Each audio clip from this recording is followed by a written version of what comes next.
नमस्कार, विंध्या टाइम्स में आपका स्वागत है और आपके साथ मैं श्रेया। जब भी चुनाव आते हैं तो राजनीतिक दल युवाओं को लेकर बड़े बड़े वादे करते हैं और सबसे बड़ा वादा रोजगार का होता है। मध्य प्रदेश में सरकार बनने की कवायद भी कई बार युवाओं से होकर गुजरती है। पहले की सरकारें भी युवाओं से वादा कर सत्ता में आई, लेकिन जिन सपनों को दिखाकर और जिन रोजगार के वादों को लेकर सरकार सत्ता में आई वह पूरे नहीं किए गए, जिसका परिणाम यह है कि आज भी हजारों युवा बेरोजगार बैठे हैं। पिछले कुछ सालों की बात करें तो चाहे केंद्र की नरेंद्र मोदी के नेतृत्व वाली सरकार हो या प्रदेश में पहले शिवराज सिंह चौहान और अब कमलनाथ की सरकार हो, रोजगार के मसले में सरकार कटघरे में खड़ी ही होती है। लेकिन अब तैयारी करने वाले नौजवानों ने कमर कस ली है और सरकार के खिलाफ हल्ला बोलने की तैयारी कर ली गई है। आइए दिखाते हैं आपको एक रिपोर्ट। शिक्षित युवाओं को रोजगार सरकारों के लिए एक बड़ा मसला रहा है। खासतौर पर जब सरकार बनने की कवायद शुरू होती है तब तमाम राजनीतिक दल सरकारी नौकरियों का प्रलोभन देकर रोजगार के वादे के साथ चुनाव मैदान में होते हैं, चाहे वह केंद्र की सरकार हो या प्रदेश की सरकार हो। लेकिन हालात ये हैं कि हर बार युवा छला जाता है। चुनावी वादे कुछ और होते हैं और सरकार बनने के बाद उन वादों पर अमल कुछ और होता है। लेकिन अब ऐसा लगता है कि युवाओं ने सरकार के खिलाफ मोर्चा खोल दिया है। आज सुबह विवेकानंद पार्क में भारी तादाद में छात्र इकट्ठा हुए। तैयारी करने वाले यह 2 वर्षों से विभिन्न प्रतियोगी परीक्षाओं की तैयारी कर रहे हैं और हर बार यह उम्मीद लगाए बैठे रहते हैं कि अब सरकार वैकेंसी निकालेगी, अब उनकी मेहनत सफल होगी। लेकिन उन वादों के बाद भी कोई नोटिफिकेशन नहीं निकाला जा रहा है। छात्रों ने संभाग के माध्यम से मुख्यमंत्री कमलनाथ को ज्ञापन सौंपा। उनकी प्रमुख मांगों में था कि पुलिस आरक्षक, पुलिस उप निरीक्षक, पटवारी, वन रक्षक और शिक्षक की नियुक्ति अपने नियमित समय पर कराई जाए। शहर के विवेकानंद पार्क से बाकायदे छात्रों ने भारी संख्या में रैली निकालकर संभागायुक्त को ज्ञापन सौंपा है। उत्तम सिंह एकेडमी रीवा के संचालक उत्तम सिंह का कहना है कि छात्र गांव से आकर रीवा में रहकर सालों से तैयारियां कर रहे हैं और उनकी उम्मीद सिर्फ इतनी है कि जो वैकेंसी सरकार द्वारा निकालनी है उनको सही समय पर निकाला जाए। सफल होना विफल होना वह बाद की बात है, लेकिन जो एक उम्मीद लगाए सालों से तैयारी कर रहे हैं उनके लिए क्या। साथ ही उन्होंने मांग में यह भी जिक्र किया है कि जो व्यक्ति आय गणना के कारण अपात्र हो गया है उसे आगामी भर्ती में आयु संबंधी राहत दी जाए। भर्तियों में पदों की संख्या में संतोषजनक वृद्धि के साथ साथ भर्ती परीक्षाएं ऑनलाइन कराने की भी बात कही गई है। काफ़ी दिनों से तैयारी कर रहा है, लगभग 3 साल से प्रॉपर भर्ती प्रक्रिया नहीं कराई गई सरकार के द्वारा। तो युवा यही चाह रहा है कि समय समय पे भर्ती प्रक्रियाओं का आयोजन होता रहे, सरकार के जो पद रिक्त हैं उन पे शीघ्र ही नोटिफिकेशन जारी करे और जो युवा है जो बेचारा बेरोजगारी से पीड़ित है, गाँव से जैसे 3 साल से आकर यहाँ तैयारी कर रहे हैं, आप समझ रहे हैं कि महंगाई किस तरह से बढ़ रही है, कितने सारे खर्चे होते हैं, बहुत सारी तरह से परेशानी होती है, उनको ये झेल रहा है।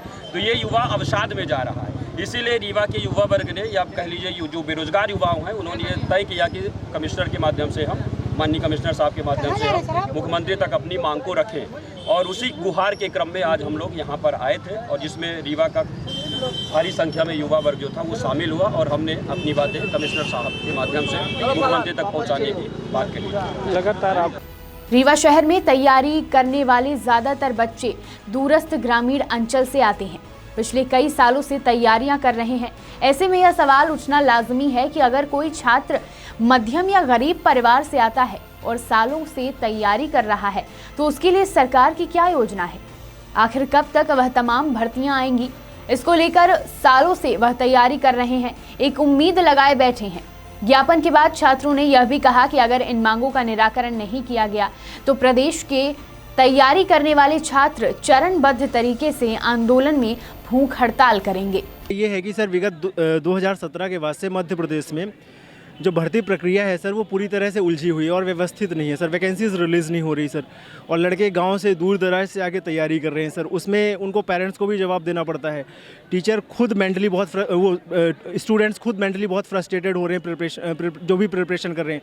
तो सर हमारी डिमांड ये है कि सर जो भी पुलिस सब इंस्पेक्टर की वैकेंसीज़ हैं, कांस्टेबल की वैकेंसीज़ हैं, जो भी सरकार के मैनिफेस्टो में था कि भाई हम 50,000 भर्तियाँ करेंगे और जो भी रुकी हुई पीबी की वैकेंसीज़ हैं उसको सर ये शॉर्ट आउट करके रेगुलर वैकेंसीज निकालें जैसे पहले निकाली जाती थी। सिर्फ हमारा एक इशू है कि हमारी वैकेंसीज हमको जिस तरह पहले रेगुलर होती थी फिर से सुचारू रूप से चालू की जाए। दुबे है, मैं गुड़ से हूँ सर। मैं एसआई की तैयारी कर रही हूँ। वैकेंसी 2 सालों से नहीं आ रही और आती भी है तो 200 ऐसी पोस्टें आती हैं। इतने बच्चे हैं एमपी में और इतनी पोस्टों का क्या होगा, इतने बच्चे तैयारी कर रहे हैं, फिर लगता है कि तैयारी भी कर रहे हैं तो किस चीज़ की कर रहे हैं जब वैकेंसी ही नहीं आ रही है। तो सर बस यही चाहते हैं कि वैकेंसी आए और जल्द से जल्द आए। देखिए, पिछले 3 वर्षों से मध्य प्रदेश में किसी भी प्रकार की कोई भी वैकेंसी नहीं आई। संविदा की वैकेंसी आई है वर्ग 3, तो उसका सिलेबस इस तरीके का है कि कुछ नहीं। वर्ग 1 में बच्चों ने एग्ज़ाम दिया तो वर्ग 1 में इस तरीके से मतलब जो सिलेबस था, बच्चों का कहना साफ है कि जो सिलेबस था उससे इतर क्वेश्चन पूछे गए थे।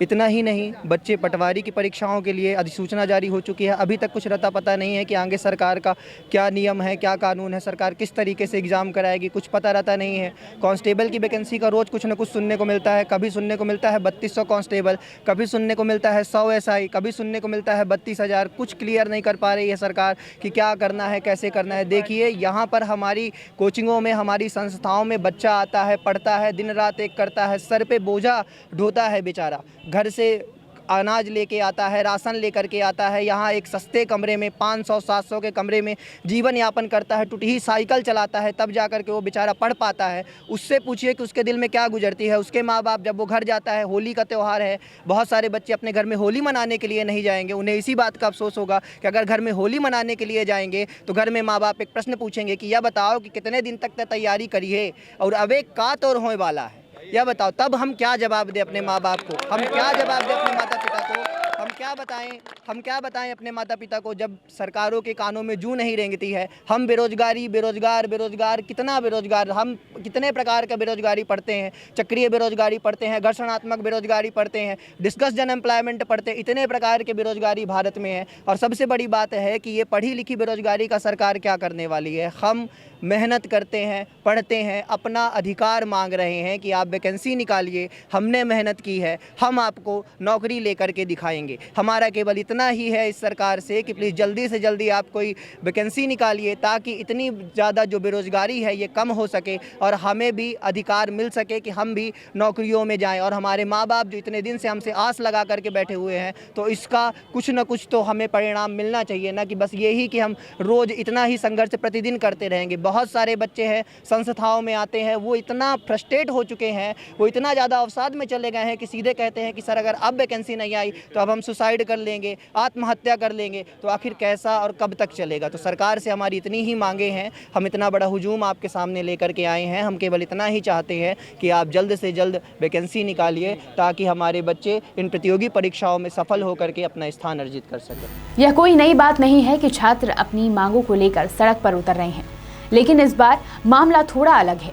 प्रतियोगी परीक्षाओं की तैयारी करने वाले छात्र संभागायुक्त के माध्यम से मुख्यमंत्री कमलनाथ को ज्ञापन सौंप रहे थे।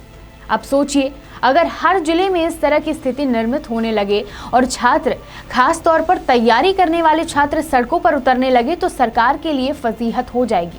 सबसे महत्वपूर्ण यही है कि सरकार निश्चित समय सीमा में वह तमाम प्रतियोगी परीक्षाओं की डेट डिसाइड कर नोटिफिकेशन जागृत कर दे, क्योंकि कहीं ना कहीं छात्र बहुत सारी उम्मीदें लगाकर रखते हैं। देखना होगा कि आगे आने वाले समय में सरकार कब तक उनके हक में फैसला लेती है। तब तक के लिए बने रहिए विंध्या टाइम्स के साथ। बहुत बहुत धन्यवाद।